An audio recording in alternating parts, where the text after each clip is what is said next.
Risalah ini akan kami sampaikan kepada orang yang sehat dan sakit, orang yang kaya dan juga miskin, para pemimpin dan masyarakat, orang cerdas dan juga orang yang bodoh, laki-laki dan perempuan, anak kecil ataupun orang dewasa. Ingatlah saudaraku, kita akan mengakhiri kehidupan dunia ini. Ada batas waktu di mana kita semua akan meninggalkannya. Semua yang kita kumpulkan dari rumah yang mewah, kendaraan yang kita banggakan, pasangan hidup, apa saja dari pakaian, bahkan perlengkapan dan pernak-pernik kehidupan ini, semuanya akan ditinggal. Pasti kita akan meninggalkannya. Nabi SAW bersabda dalam sebuah hadis yang sahih, kalau anak Adam meninggal dunia, akan ikut bersamanya ke kuburan tiga: keluarganya, hartanya, dan amalnya. Serta akan pulang dua, keluarganya akan pulang.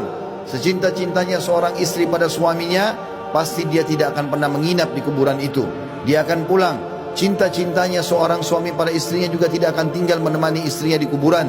Orang tua dengan anak, teman dengan temannya, bawahan dengan atasannya, semuanya akan meninggalkan kuburan tersebut.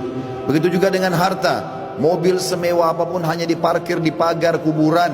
Setelah itu akan dibawa pulang menjadi warisan. Yang tinggal bersama kita hanya satu: amal kita, yang selama ini selalu kita lalaikan. Mikrofon masjid dengan keras, panggilan dari Allah, hayya 'alas shalah, hayya 'alal falah, ayo salat, ayo menuju kepada kemenangan, kita lalaikan. Orang miskin yang mengetuk-ngetuk kaca mobil di sebelah rumah orang miskin tidak makan, mengulurkan tangannya, lalu syaitan membisikkan kuping kita mengatakan orang itu masih muda, masih kuat, lalu kita mengiyakan syaitan sehingga kita tidak mengeluarkan sedekah tersebut.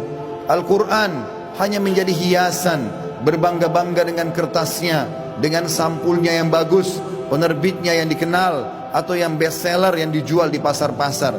Bukan lagi berfungsi sebagai ayat-ayat Allah, peringatan yang harus dibaca dan jadi prinsip hidup, hanya menjadi sebuah kenangan saja.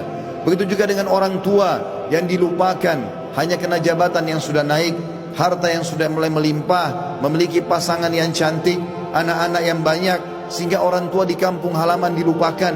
Telepon pun hanya setahun sekali. Tidak ada lagi kejar pahala dan surga dari kedua orang tua. Padahal seorang salafus saleh pernah menemukan salah satu orang tuanya meninggal, lalu dia menangis terisak-isak. Kemudian murid-muridnya menanyakan, kenapa anda menangis? Kata dia, sungguh satu pintu surga sudah tertutup untukku, maka tertinggal satu lagi. Dan sekian banyak fenomena dalam kehidupan kita yang kita lalaikan, saudaraku seiman. Dengarkan dan renungi baik-baik bagaimana Allah mengingatkan dalam kitabnya tentang masalah hari pulang ini. Yang pertama, disebutkan di dalam Al-Quran surah Al-Baqarah ayat 281. Allah berfirman, dan kekal ditilawakan oleh orang-orang beriman sampai hari kiamat. A'udzu billahi minasyaitonir rajim.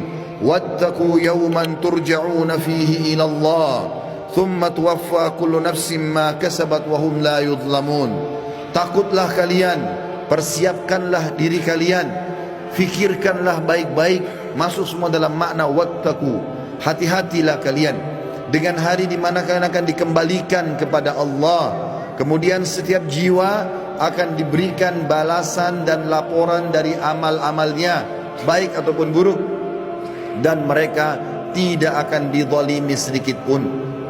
Kalau hari ini teman-teman kita melihat seseorang kerabat kita, teman sejawat kita, partner bisnis kita dibungkus dengan kain kafan dan meninggal, dan kita mengantar ke kuburan sebagaimana mungkin itu sudah pernah kita lakukan, maka satu waktu nanti kita yang akan diantar.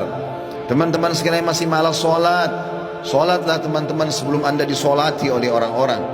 Banyak orang meninggalkan saf pertama masjid, padahal itu keutamanya sangat besar, tapi dia menunggu dia akan disolati di saf pertama pada saat meninggal dunia. Ini kerugian, penyesalan akan datang terakhir, saudaraku seiman.